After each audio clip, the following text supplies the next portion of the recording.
Hi, everyone, and welcome to the Between the Zones Film News Show. As usual, I am your host, Kees Cornelisse, and this is our weekly movie news show where we talk about all the movie news that came out last week.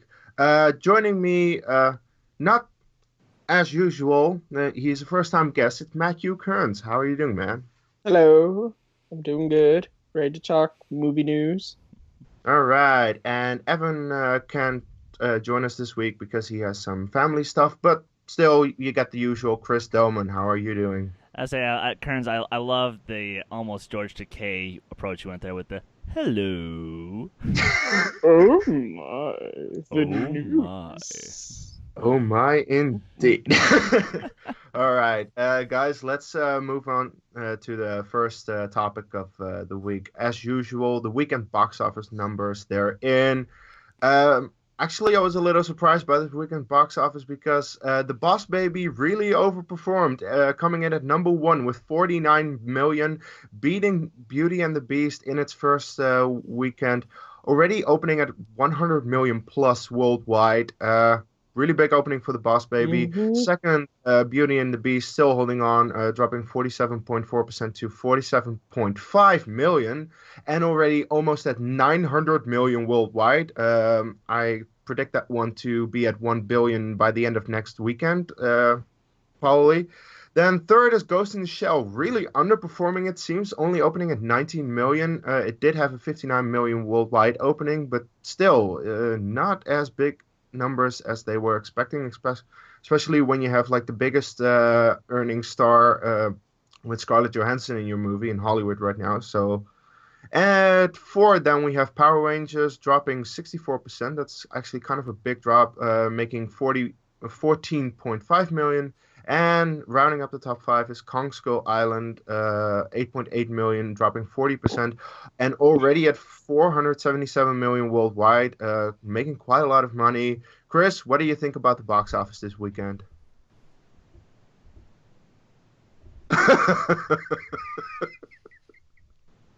Oh boy. That's copyrighted. Damn it, Uh, boss baby. You did what you were not supposed to do, which was overperform. So that way I could have actually gotten my box office predictions correctly. Though, to be fair, I still would have lost because Jacob said that Ghost in the Shell would make less. God damn it. oh well, that happens. Oh. And about the rest of the top five, what do you think? No. Okay. So not for real here. Yeah. Again. I was expecting B&Bs to make that. To only drop off a little under 50%, which, to be fair, it's still making a crap ton of money. And like you said, it'll make $1 billion by next weekend. That's out of the question. Um, I have to say I'm a little upset that Power Rangers has lost as much steam as it already has, because that sucks. Because I like that movie. I want it to perform better, but tis what tis. Um, the other thing I do have to say, really, Kong is still just holding on. It won't go away. It's like a Okay. cockroach. Exactly. It's like a cockroach. It won't die, even if you chop off its head. So, which All one? That's right, the big Kearns. question. Right, Kearns, what do you think about the weekend box office? I think it proves that when a family film comes out at a time when there are no other family films really, that they sell. I mean, there's really no competition for it. You have a bunch of parents who have nothing to do with their kids. That's the only one out. You go and you take them to Boss Baby. Well, It I would say Beauty and the Beast also is quite the family film. Well, what is it? PG-13? No. No, it's PG. Hmm. Okay, but you got Beauty and the Beast, and then you got Boss Baby. You know, there are some kids who I know. I've worked in a children's center. There are some kids that hate musicals, and so they take them to Boss Baby. Um, Ghost in the Shell, I kind of expected it to come in where it was because the word of mouth on that movie was pretty bad, and that can just kill it.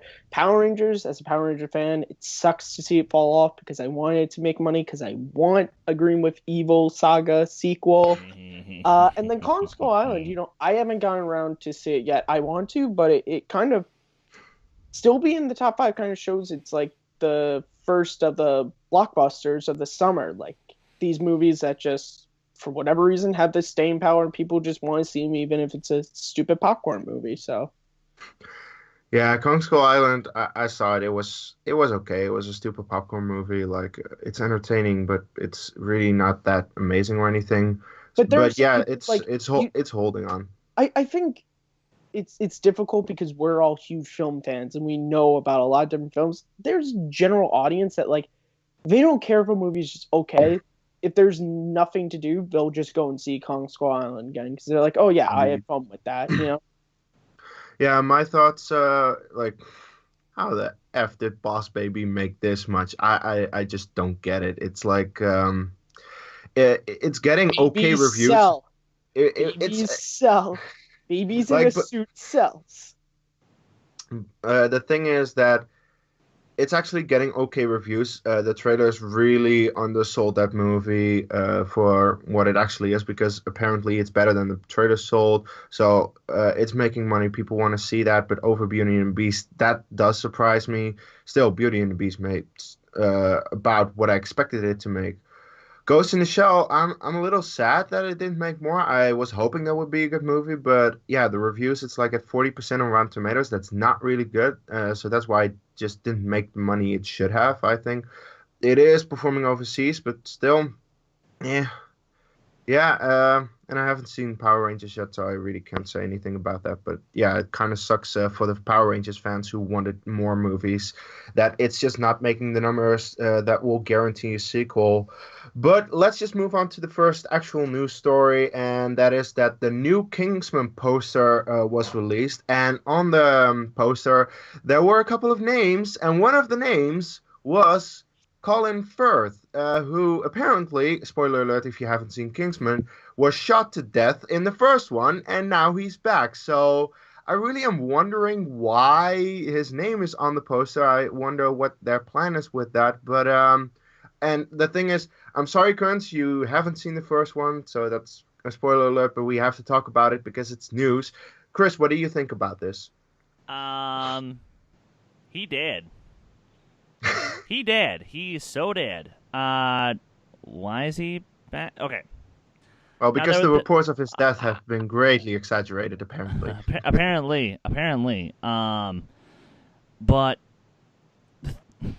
so there was some rumor going around that maybe Colin Firth would be playing his twin or a clone or a something or other. Which again, that doesn't make sense. Well, okay. Sorry, no. Given the universe, it could make sense. But does it? To which I say, no. But, whatever. I mean, if he's in it and somehow he's magically back and, there's something we use to bring you back to life. It's a comic book movie. We're allowed to take liberties. And Colin Firth is a sexy man somehow. But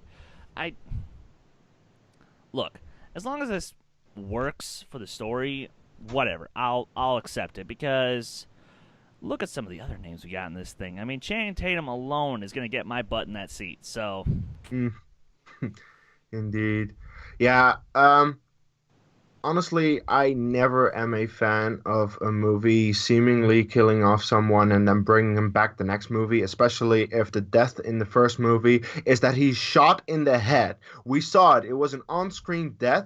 And yes, it's a comic book movie, but it's not the typical comic book movie. This is not a superhero movie. This is a spy movie where people actually do die. And when someone gets shot in the head, you're dead. There's no other option. You're dead. So this doesn't make any sense to me. Like, why is he back? I mean, I get it. Colin Firth is a talented actor, and you want him back in this franchise. But he's dead. Just leave it at that and continue with the story with Taron Egerton's character and the girl. Her name is Tiffany Smith.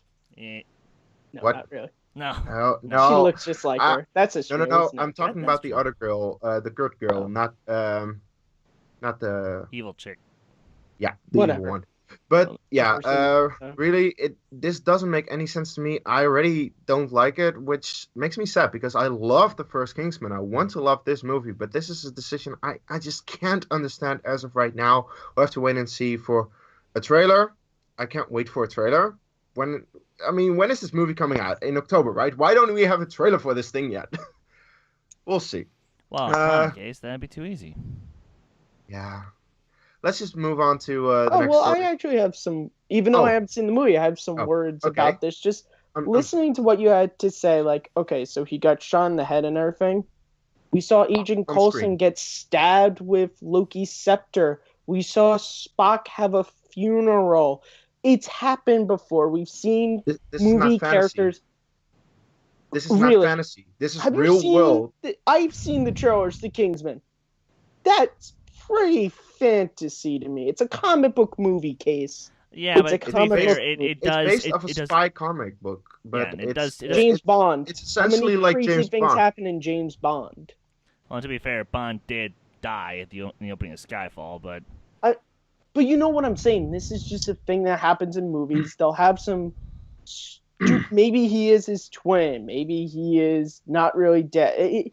It's a movie thing because it's probably one of these things where they killed him off. He probably was dead, but then they saw how, because I saw the reviews. I know people really liked him in the movie, and they were like, well, damn, we should really bring him back somehow. It just happens,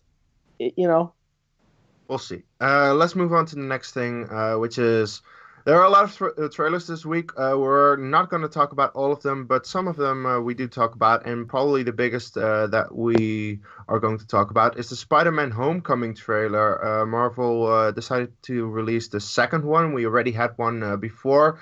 I really like the first one that we had. The second one I also really like. People are complaining that it showed too much. In my opinion, it did not. I mean, yes, I get it. They did show quite a lot of story points, but I still really liked it. I still really like seeing this trailer. And for all we know, all this happens in the first hour of the movie, and the rest will happen in the second hour.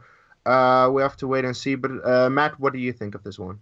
I thought the trailer was really good. As a Spider-Man fan, it hit a lot of the things from comics. It has a real if you ever saw the animated series, Spectacular Spider-Man, it has a real feel of that, and I really like that show and that's interpretation of Spider-Man. The problem I have is not that it reveals a lot. I don't think it reveals a lot, but the stuff it chose to reveal, I felt was unnecessary. Because it's something.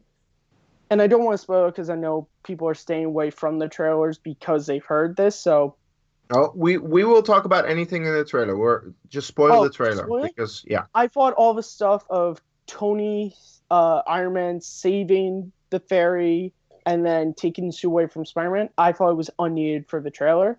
That stuff I would have wanted to see in the movie because, of course, in the film when Spider-Man's holding the fairy together. It's Spider-Man. It's a comic book movie. Of course he's going to save it. I want to see how. Now when it's there, I'm not going to have that moment of, oh, how is he going to do it? Because I'm going to be like, when's Iron Man coming in? Yeah. It just felt unnecessary. It was very similar to the Avengers trailer when they showed Iron Man falling, Hulk catching him. Did it ruin the movie? No. Did it ruin that moment when I was watching it in the theaters? Yeah, because when Iron Man was falling, I was like, oh, wait, yeah, I saw the Avengers trailer. Hulk catches him. Oh, so this is the moment when Hulk catches him. That's what I thought was stupid. Beyond that, I thought Michael Keaton was great. I think he's going to be a really good villain. And I like Spider-Man. Tom Holland, is that his name? I blanked on his name for a second. He looks like he's going to do well because I liked him in Civil War, but I didn't love him. So many people declaring he was the best Spider-Man. Yeah. But yeah, besides that great trailer, just a couple of things that it was unneeded for that whole storyline to be in the trailers. Chris? It was good. No, and do I think that they show a tad too much? Well, yes and no. Because, yes, they did show a lot of events, but they didn't show what led to those events. They didn't show what happened after those events. Because for all we know, that conversation that Tony has with Peter Parker, maybe it wasn't after the fairy thing. It was a whole separate incident. We don't know. I mean, shit, you said so yourself on the Take 3 podcast case. It's kind of like in Iron Man 3. Tony Stark's house gets blown up, but that's in the first act of the film. That was actually Jacob who said that. Oh, fine. Jacob, That's okay. whatever. I'm sure somewhere he's flicking me off silently. Can I just rebut that for a second? Because we see moments in the trailer when he's wearing the suit that Tony found in Civil War in his room. So Tony taking his suit, like, we know that, and now we can sort of basically figure out, sure, we don't know which act it happens in, but you can tell going into a battle he's not wearing the suit Tony gave him. You know. Yeah. True. Well, if that's all our thoughts on Spider-Man: Homecoming, let's move on to the next story, and that is the live-action Lion King has found the one that they want to voice for Nala, and it is Beyoncé. Apparently, the famous singer wants to join the movie to voice Nala. I think. I still am not on board with the live-action Lion King, even though the casting so far has been really good. I think Beyoncé has a good singing voice. She has a good voice, so she could voice her very well. The only question is, I have not really seen Beyoncé act in a whole lot, so the question is how that will carry over. But Chris, I wonder, what do you think of this? And you know what? I'll put in a good word for her, because say what you will about Austin Powers and Goldmember, she was actually really good in that. She was seriously really good in that movie. You know, she was sexy. And this is purely from her voice perspective. She was sassy. She was sexy. She provided a very comforting yet almost threatening sort of tone of her voice. And to be fair, Nala in the original film is all those things and then some. At least the adult version. And that's... And again, because Beyoncé is a great singer, I'm not a fan of her music, but she is a phenomenal singer. So, honestly, I'm a little less hesitant than you about this particular film case, but, you know, we agree to disagree on that one. And I honestly, it's just another good voice to add to the list. So, I'm down. Matt? First thing, we're talking about the live-action Lion King. If it's going to be all CGI, how can we call it a live-action movie? Because it will look like it's real, just like the Jungle Book. Personally, I want them to just go to a zoo and film real lions. That would be funny. Okay, getting to the actual story. It's interesting. Like, I've seen Austin Powers 3, so I know she can actually, like, act. And for the role of Nala, I haven't watched Lion King in a bit, but, like, it's not the hugest role. It's the role of Nala is pretty much maybe a step down or step up from her role in Austin Powers, so I know she can carry a supporting role. But I kind of am beginning to agree with the speculation that this means Nala is going to have a song in the film, because you don't cast an artist like Beyoncé and just have her use her speaking voice. Well, she does have a song. She does? Yeah, Can You Feel Love Tonight? No, that's Elton John who sings that. Okay. In the film. Can You Feel the Love Tonight is in the film sung by Simba and Nala. And I really do wonder how Donald Glover and Beyoncé will pull that off together. Yeah, and I just know Interesting. How much are we going to see of them well, you know, in classic Disney fashion. You know? No, listen, or is it going to go full on honest trailers and we are going pork tonight. Listen, in classic, going to the Donald Glover, Beyonce, how they're going to pull off, in classic Disney fashion, they will just not use Donald Glover's singing voice. They did it in Aladdin. They didn't use Scott Wanger's singing voice. They just used his speaking voice. Yeah, that's right. I forgot about that. But they do that in a lot of Disney films. They did it in Nightmare Before Christmas. Danny Elfman is Jack's singing voice. That's true, but those are mostly in cases when the actor you have can't really sing. I know Donald Glover and Beyonce can sing, so they'll definitely use them for that. I've never seen Donald Glover sing, so. Childish Gambino, the rapper, but he can sing, but he's not Beyonce in terms of his singing ability. Of course not. Maybe Beyonce will have to hold back a little bit. But let's move on to yet another trailer, the Valerian and the City of the Thousand Planets trailer. Matt, What do you think about this one? That is shit. Because that's what I was watching. Shit. Okay, now listen. Luc Besson, I really like The Professional, and I really like Fifth Element, but this trailer looks like crap. It looks like two leads who have no chemistry, who give the most blank stares in this trailer because they were probably on green screen for most of this and are not good enough actors to, hide that fact. And just the movie, the storyline, I just was watching this trailer and I did not care about any of it. I just did not care. You also casted two of the worst supervillains in comic book movie history to be your leads. That's true, but they're good actors in other movies. As the Blue Man said, I disagree. But you like this trailer?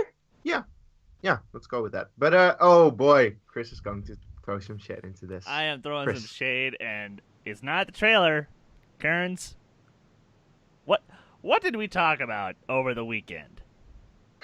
Star Wars. We did, and everything. Remember the last time you had actors in a movie with a lot of green screen, and it looked like Yeah, except none of these actors look like they're Ewan McGregor who can pull off being on a green screen. Oh, they look like Hayden Christensen, in your opinion. Yeah. No, I mean... Wrinkles have the same issue! Come on! I was about to say, yeah, no offense, but literally anybody besides yourself or me could say the same thing about the prequels. I can, yeah. Exactly. Yeah, sure. And doesn't mean anything. I like the prequels. Maybe, again, this is going based off of the trailer. Maybe when I see this movie, I'll like it because there will be points like in the prequels. There are things I like, but I'm going based off of the trailer, and the trailer and that's sucks. fine. And that's fine. But I like the trailer, even though I'll admit I liked the first half more than the second half. About the point where that stupid Beatles song kicked in. That's where I started being like, eh. Also, just going with the Justice League trailer, is the Beatles like the new marketing technique? They've been doing Beatles songs for years, dude. But they've been doing all kinds of songs for years. It's just I'm just saying, it was just interesting, those two trailers. I know, and so close to each other, but yeah. The other thing, too, is, hell, that opening scene, I'm not going to lie, I was having a ball. I'm like, okay, yeah, no, if this is how it's going to start, I think I'm going to dig this film. And look, while granted, yes, there's not nearly enough of this going on, I think Kara and Dane actually look good on screen together. Do I want them to, be all lovey-dovey and kissy? Fudge, no. They probably are. I could just. It seems like it's a Luc Besson movie. They will probably. But that, well, we'll have to see. Because to be honest, I thought the film was going to be about them meeting each other and then slow starting to work together. But no, it seems like these two know each other for a long time. They work together. They're comfortable. So who knows? Like I said, if the chemistry is really there, which I felt like it was, I might really like this movie. So we'll just have to see. Yeah, indeed. Honestly, this movie looks kind of good. It's just this trailer made me a little bit worried because I really did like the first one. And the first one had me like, this can either be really good or really bad. But I wanted to give it the benefit of the doubt. Like, this looks like a fun new sci-fi movie. It's based off a book, I believe, or something. Graphic novel, yes. So I thought it looked good, and I thought this trailer looked pretty good. Besides some definite CG moments, I wonder if they'll fix that for the trailer or for the actual movie. I mean, or if they'll stick with the CGI. Fingers crossed, indeed. But look, I like Dane DeHaan as an actor. I have not seen enough of Kara to really buy into her acting, but watch Paper Towns. Yeah, I've seen that one. I've only seen Suicide Squad and Amazing Spider-Man 2 for the two leads, so don't really have anything good. Fair enough, though. Fair enough. Yeah, that's fair enough. But if you've seen Dane DeHaan in Chronicle, you know the guy can act. You know the guy has talent, and there are some other movies. I'm not sure. I'm blanking on it, but I have seen him in other movies that I think he's a good actor. And the thing is, I think this movie can be good. I think that they have a little bit of chemistry in this trailer, so that I'm like, okay, if that works out in the movie as I want it to, then I'm hopeful. I really actually want to see this movie. I'm cautiously optimistic. Let's call it that, because I still think there is also a lot of potential that this can be like an Attack of the Clones, which I fucking hate with all my guts. So, yeah, we'll Listen, see. I'm gonna give the movie a chance because, again, like I said, I really like Luc Besson. I really, so I'm just going based on the marketing. It stinks. Like, I'm all for giving new sci-fi a chance. Having said that, the last time I gave a new sci-fi a chance, that was Jupiter Ascending. Oh. Okay. So yeah, fair enough. I didn't even give that a chance because I heard it was crap. it was on HBO and I had nothing to do. And I was like, hey, I like The Matrix. Yeah, but okay, so let's you just just put a bad taste in our mouths, man. Let's just say Valerian could either be a Guardians of the Galaxy and it can be a surprise out of nowhere and it's great, or it can be a Jupiter Ascending and it sucks. So we'll have to wait and see. But let's move on to the next story, which I'm very excited for. Tomb Raider. Some images have been released in a short synopsis. I don't have the synopsis in front of me, so I assume you guys have read it. I have, and what I read in the synopsis and what I saw in the images is that it's very much like the game. And it's very much like something I would want to see, because this, to me, sounds great so far. Still waiting for a trailer, but there has been news from this movie for a while now, so I think the trailer will be coming pretty soon. And I think Vikander looks amazing in the role, really very much like the game. She looks like the role. I hope she can do action as well as she has to, because I've only seen her in more dramatic roles, not really action type of roles. I hope she can pull that off, but she looks the part. I know she can act because she's got an Oscar, so I'm very excited for this. Chris, what do you think of it? Yeah, I'm pumped. I'm all jacked up. I mean, look, I thought the space between us was but she was great. And then, of course, Ex Machina. Holy crap, she stole the show from both Donald Gleason and Oscar Isaac, who I knew beforehand going in, and then I saw her and was like, she's going places. She is going to be a star. And she didn't even win the Oscar for that role. She won it for another role in the same year. I know, right? But, I mean, yeah. Hollywood. Gotta love them.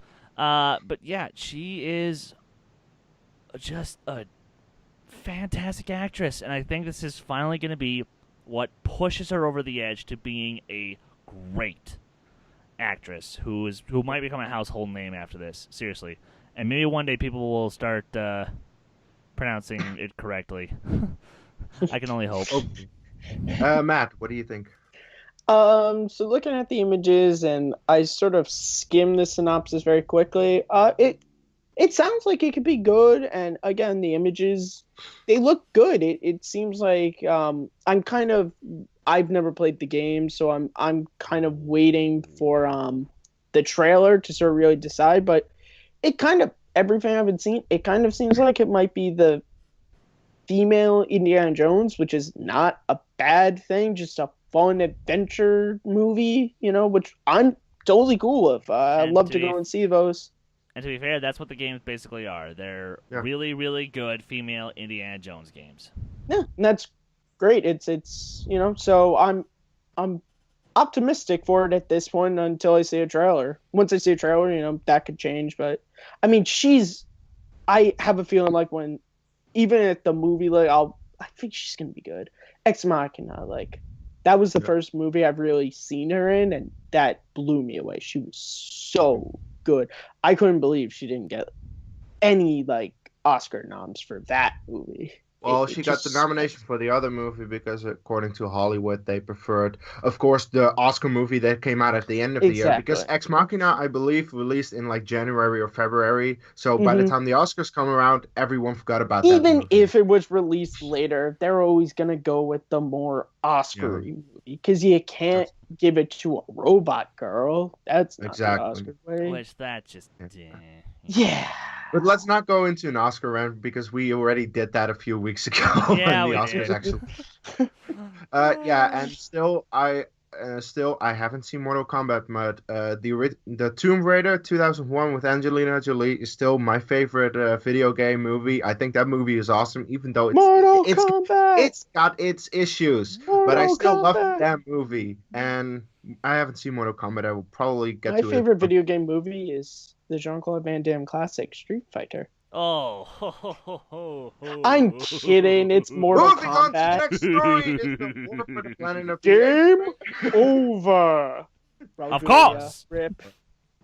Yeah, but guys, let's move on to the next story. War for the Planet of the Apes dropped a trailer, and I gotta say, I am not that much of a fan of this trailer. I am a fan of the first two movies. I do think the first two movies are very good. This trailer has me worried for a couple of reasons. I thought the CGI looked bad at times. Like, actually bad. I mean, the CGI in the first two movies is amazing. Really great job. But at times in this trailer, I was like, oh, this looks just bad. I assume they will fix it for the actual movie. And also, the reason I like the Planet of the Apes, like Rise and Dawn, is because the apes didn't really talk that much. They could not talk. They were, and it now seems that they can just talk. And I was like, not a big fan of it. On the other, like, I still expect it to be good because the first two were good. But this trailer, I'm not so sure. Matt, what do you think about this? Well, first thing I want to say is, this is my Planet of the Apes. I don't know what this war Rise, this is mine. Where's Charlton Heston?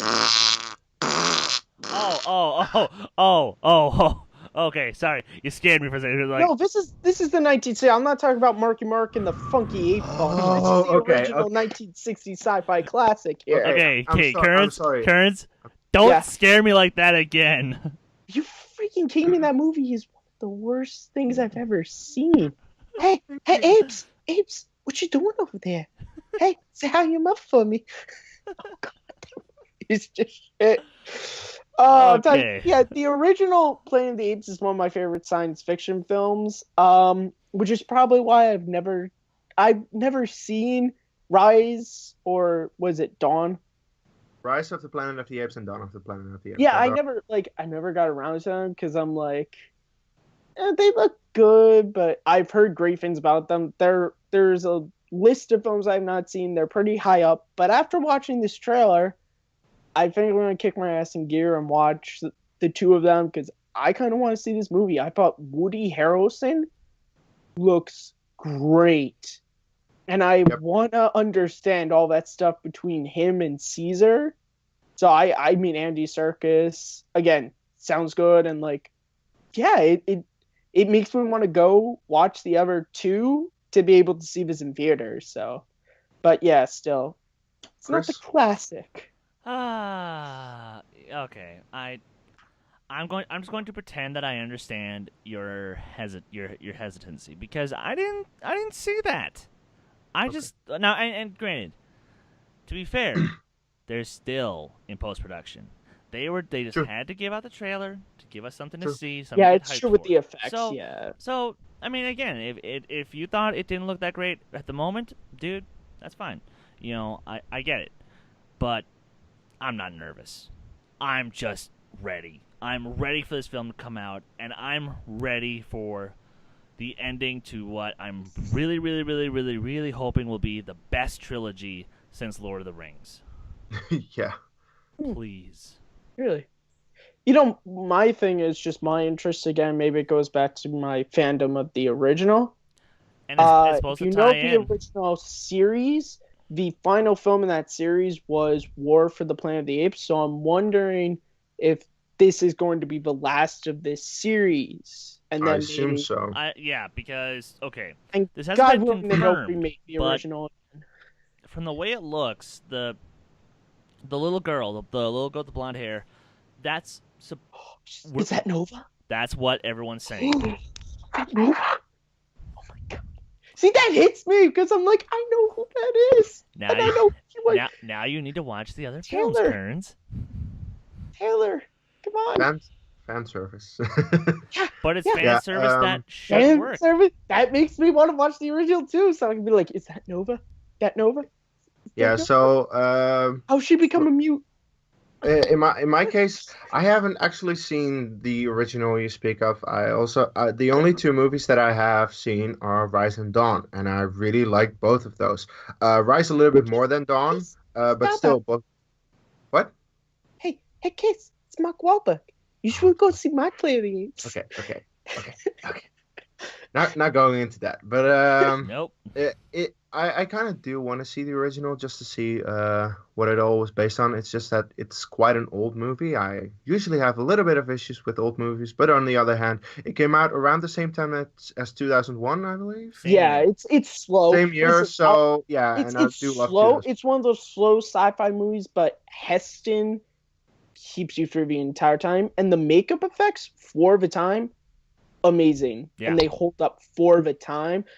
I mean, it's again, that's when people ask me about it, I always say, be warned, it's a slow build film, but when you get to the last act, the payoff is worth it.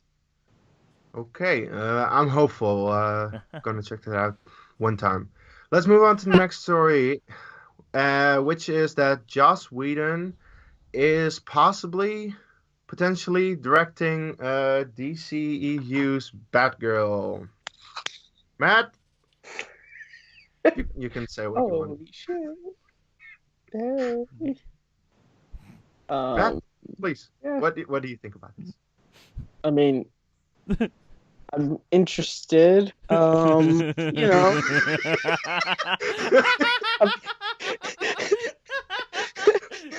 Oh boy! It's my shields from your shades. I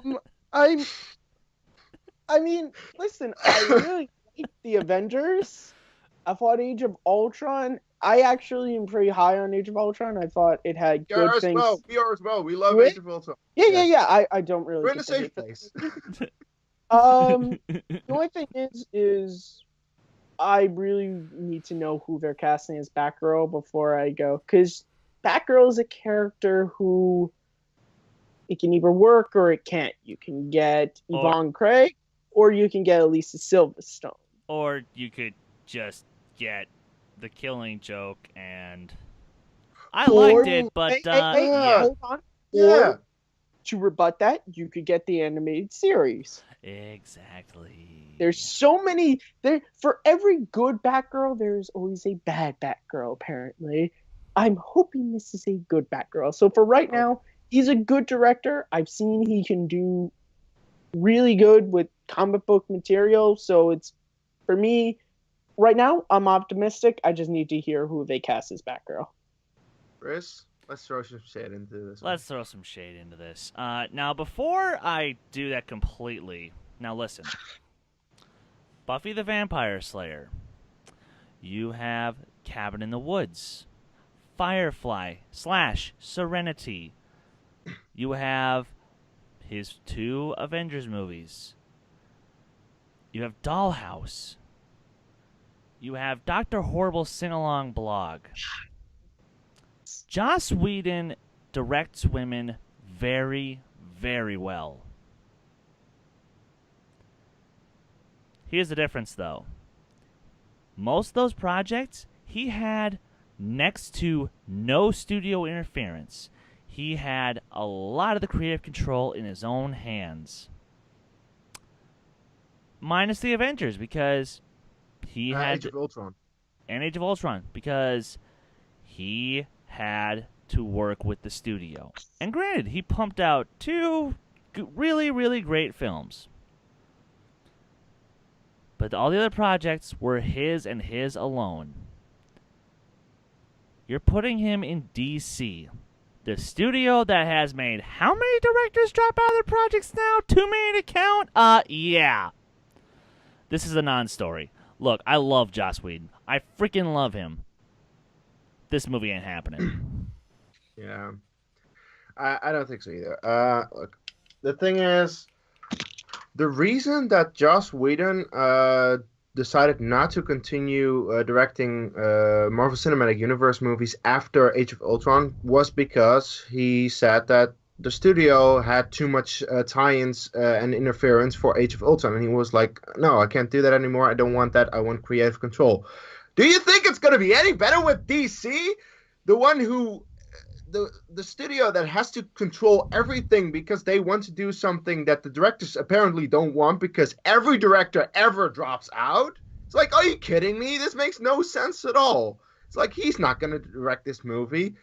Because either he's going to drop out of his own accord, DC is going to make him, or the DCU will be dead by the time that we actually get to making this movie. Because the thing is, I still am very hopeful for the rest of the DCU movies, but you can't deny, so far, they're not the greatest movies. And I want them to be great, but they just aren't. And that makes them not make as much money as they want, and that makes them not really want to continue with the universe and do something else. So Joss Whedon is not going to direct Batgirl, and it's just like, why is this even a thing? I hate it. It sucks because I want Joss Whedon to do great things, but he makes great things when he has full creative control, and he won't have that here. If this is happening, though, I hope they learn from previous mistakes and get a good Batgirl, make it like the animated series, make it like the Batgirl and Lego Batman, because that was cool. But yeah, that's all I can say about this. Let's move on to the last news story. Another trailer. My God, a lot of trailers this week, and we haven't even gotten to all of them, but this last trailer we'll talk about. King Arthur, The Legend of the Sword trailer dropped, the second one. We already saw one at Comic-Con, and I gotta say, this looks good. Based off the trailer, it can be disastrous. I've seen a lot of people have issues. I think it looks good. I want to see this movie. I like Guy Ritchie as a director. I like the cast involved. So I think this movie will be a lot of fun for me. Wonder, Chris, what do you think about this? Well, How many interpretations of this story have we had? Now let me refresh. Now let me ask that question again. How many good interpretations of this story have we had? I don't know. Not many. I mean, well, there's Sword in the Stone. Well, that movie was fine. Not great. It was fine. You also have 2004 with, I believe, Clive Owen and Keira Knightley, which, no. We don't talk about that. You also have, Quest for Camelot. No! Said no one ever. No! Bad, Kearns. Bad. He missed the joke. I said no one ever. Yeah, still. No. However, it's the only movie in which James Bond played King Arthur. I will admit, that was cool. But yeah, there have not been that many good King Arthur films. That's kind of my point. Granted, it's Guy Ritchie. I love the guy. I do, but he thinks he can do this?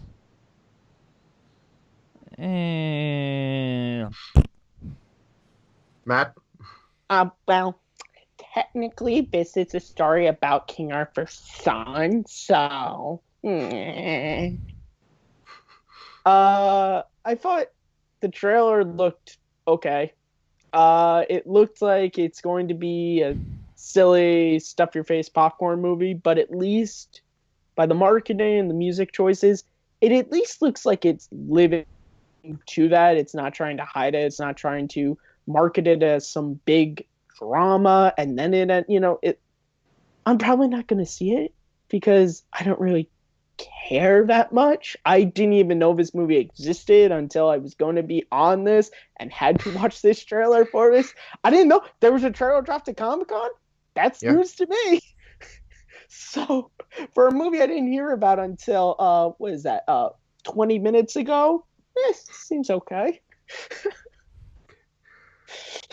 Oh well, yeah. The thing is with Guy Ritchie, he is very stylistic, and that's an issue that some people have with the Sherlock Holmes movies. Some people don't like those movies. I really do. I like the first one. I like the first one a lot. Not a lot. I like both of them a lot, and I think he's just doing the same with this. Like his take on King Arthur, like he did with Sherlock Holmes, like he does with a lot of movies. He wants his take on something, and I think he can do that. So I want to see this. Let's move on to the last topic, as usual, opening this week, and boy, there are some big, great movies opening this week. Oh my God, The Case for Christ, Going in Style, and Smurfs: The Lost Village. Chris, I'm not seeing any of those movies. Are you? Nope. Nope. Look, if you like Pure Flix movies, that's fine. You're allowed. You know, they're not for me. Because, you know, War Room, God's Not Dead, 90 Minutes in Heaven. Those are just, you know, some of the worst movies I've ever seen. But again, they're not for me. They're not for me. So, I'll just take a nice free pass on this one. And Going in Style, it's just Las Vegas again. Las Vegas 2. And it's not that the Smurfs Lost Village looks bad, because there's no Neil Patrick Harris. There's no live action. There's no portal to New York City. So they're at least doing it right in that regard. But nope. No. Matt, are you seeing anything, or are you staying at home? Oh, I'm seeing all of these. I actually just fandangoed my tickets just right before we started. No, none of these interest. The Christ movie, that I am a Christian. I'm fine saying that, but I don't care about movies like that. I don't. The Prince of Egypt are the types of movies I'm okay with. What's going? Was it Going Out in Style? Going in Style, yeah. I saw that trailer before Patriots Day. I remember sitting there going like, well, I wonder how much that's gonna lose, because it didn't interest me. I love the actors involved in it, but I was like, no. And then Smurfs, I have no care for. Smurfs was not a part of my childhood whatsoever, so there's no nostalgia holding me to it. And the 2010 and 2015 movies, the 2012 didn't help. movie. I didn't even know there was a sequel. No, I know, but like 2012 and 2015. Yeah, 2012. I didn't care to see them. The most I saw of them was in Nostalgia Critics reviews, and based on that, which they were seem great. really bad. So you know what I'm gonna do? I'm gonna go and support my childhood and see Power Rangers this weekend. That's what I'm going to do, and finally get around to seeing Beauty and the Beast. I think I'm seeing that on Tuesday, so That's something. a pretty good weekend. Yeah, no, I'm just gonna get caught up on Ghost in the Shell finally. Maybe as a lark, if I can sneak into Boss Baby, I'll go do that, because there's no way in hell I'm paying to see that. But we'll see. We'll see. Even though Smurfs is a big thing because it's a Belgian thing, and me as a Dutch guy, when I was a kid, we had like Belgian TV channels that showed the Smurfs as well, and I used to watch that all the time when I was a kid. Nice. However, when the new movies came out, never cared for it, never saw any of it, only saw, just like Matt said, the Nostalgia Critic review, and based on that, I knew enough. So yeah, definitely not seeing this. Have no idea about the other two movies. I didn't even know those movies were coming out this week. Shows how much the marketing has been for those movies, I think. Mm-hmm. So this week I'll be reading Thrawn. That's what I'm doing. That's all I care about at this point, because these movies, no interest at all. Well, guys, that's the show then. Let's plug everyone. Chris, where can people find you? Yes, you can find me on Twitter at my band, Last Shot Redemption, at LSARBandMN, and you can find Take 3 on Twitter at FanSchmodown. And Matt, where can people find you? You can find me on Twitter at Kearns_Matthew, my YouTube channel, MattMovies611, and right here on the Take 3 channel every other Saturday, hosting the movie fandom show and the Schmodown reactions on Tuesdays. Yes, and you can find me on my YouTube channel. I am the Dutch Movie Guy, on Twitter at Dutch Movie Guy. And as I said, I'll be reading Thrawn. That the review will be probably going up somewhere soon. I'm almost halfway, and it's great so far. This may very well be my favorite canon novel, and I'm very lucky to be one of the first to receive it. So look out for an early review on that one on my channel, and then we'll see you next time. Take care.